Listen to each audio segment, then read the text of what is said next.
Permisi Ustadz, mau kemana Anda? Saya mau tanya, ini pertanyaan dari, saya bacakan ya, teman namanya Herfansyah Adius. Permisi Ustadz, saya mau tanya, kalau semisal nggak Jumatan 3 kali, sudah dianggap kafir.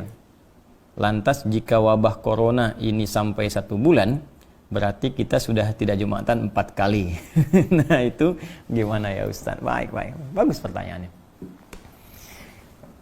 Memang ada keterangan dalam satu hadis yang diriwayatkan salah satunya oleh Imam Abu Daud.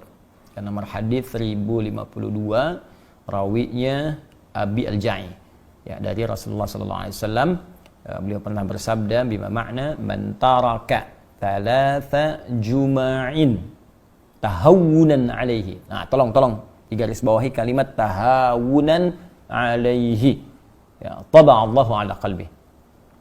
Siapa yang sengaja meninggalkan Jumat sebanyak 3 kali karena meremehkan itu, tahawunan alaihi itu menganggap ringan, remeh. Nah, jadi kasusnya sengaja meninggalkan Jumat. Nah, bukan karena ada sebab tertentu yang secara syariat dia boleh mengganti Jumat dengan zuhur. Ingat ya, bukan sengaja meninggalkan Jumat karena ada sebab tertentu sehingga dia mengganti Jumat dengan zuhur. Nah, kasusnya berbeda. Maka di hadisnya dikatakan siapa yang sengaja meninggalkan Jumat sebanyak 3 kali karena meremehkan, menganggap ringan ibadah Jumat itu, maka taba'allahu ala qalbi. Allah akan menutup, memberikan cap kepada hatinya. Ya, taba'a sama dengan khatama. Ya, sama dengan Al-Baqarah ayat ke-7 itu ketika Allah mengatakan khatamallahu ala qulubihim wa ala sam'ihim wa ala absarihim ghishawa wa lahum adzabun azim. Maka diancam oleh Allah Subhanahu wa taala, hati-hati. Ya, nanti kalbunya bisa tertutup. Ya, kalau kalbu tertutup, pada akhirnya sulit menerima informasi. Nah, bukan hanya informasi-informasi yang dimaksudkan kebaikan-kebaikan, tapi pada puncaknya sulit menerima nur Allah Subhanahu wa taala.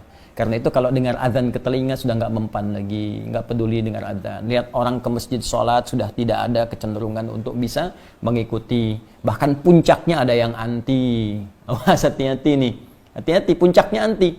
Ya, mohon maaf. Ya, azan jadi komplain, lihat orang salat jadi sewot. Nah, sekarang padahal ada tempat misalnya yang aman, ya boleh jadi tidak ada isu virus di situ, tiba-tiba ikut komentar tutup masjidnya misalnya.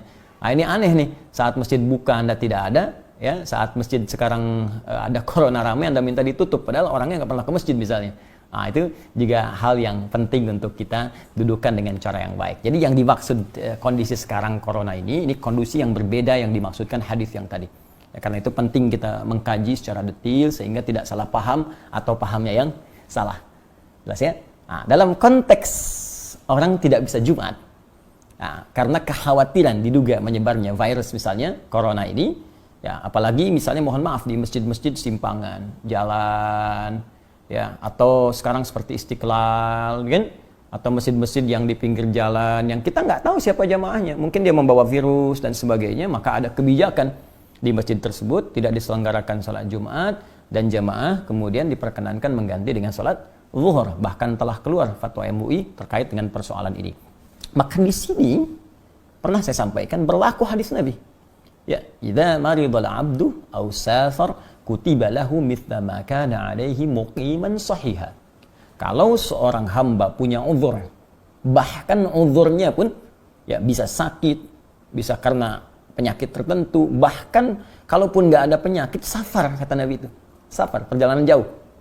Ya, karena ada masyaqqah, kesulitan tertentu. Jadi ilat perjalanan itu, sebab perjalanan itu bisa karena panjangnya jadi lelah, atau bisa karena kedua masyaqqah, kesulitan dalam perjalanan itu yang menyebabkan ia tidak mampu mengerjakan rutinitasnya. Dia nggak bisa Jumat. Kemudian dia kerjakan zuhur. Bahkan dalam waktu bukan Jumat pun dia berangkat, misal saya ingin katakan saya tinggal di Bekasi ini. Ya, kemudian saya akan ke Bandung. Macetnya luar biasa. Macet. Saya sampai di kilometer 57, saya singgah di situ. Situasi macet luar biasa, mungkin sampai ke Bandung maghrib gitu kan, sehingga tidak mendapati asar di tempatnya atau di jalannya. Maka saya jamak qashar. Ya, saya gabungkan zuhur dengan asar, saya persingkat jadi 2. Itu dalam situasi jamak qasar pun, kata Nabi, Anda mendapatkan pahala sempurna seperti Anda biasa kerjakan sebelumnya dalam rutin. Jadi kalau Anda biasa ke masjid, dapat pahala ke masjid. Ya, dapat pahala komplit. Bahkan kalau Jumat pun Anda nggak Jumatan, Anda kerjakan zuhur, pahalanya dapat senilai Jumat. Itu hadis.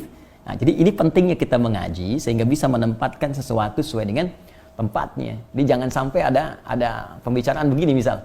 Lebih baik saya berjuang ke masjid, kalau meninggal pun sedang syahid di masjid. Anda nggak bisa pastikan meninggal di mana. Ada poin. Hati-hati, kita nggak bisa pastikan. Jangan-jangan nanti Anda ke masjid meninggalnya di rumah. Dan ke rumah bawa virus misalnya. Virusnya menyebar pada keluarga, pada anak, pada istri. Ini lebih bahaya lagi. Jadi carrier, Anda membawa nih. Jadi agen pembawa virus kepada yang lain. Nah ini penting difikirkan di dalam konteks ini. Dan Nabi telah memberikan solusi. Ya, Nabi telah memberikan solusi tentang persoalan yang dimaksudkan. Wallahu ta'ala a'lam bis-shawab. Baik, bismillah.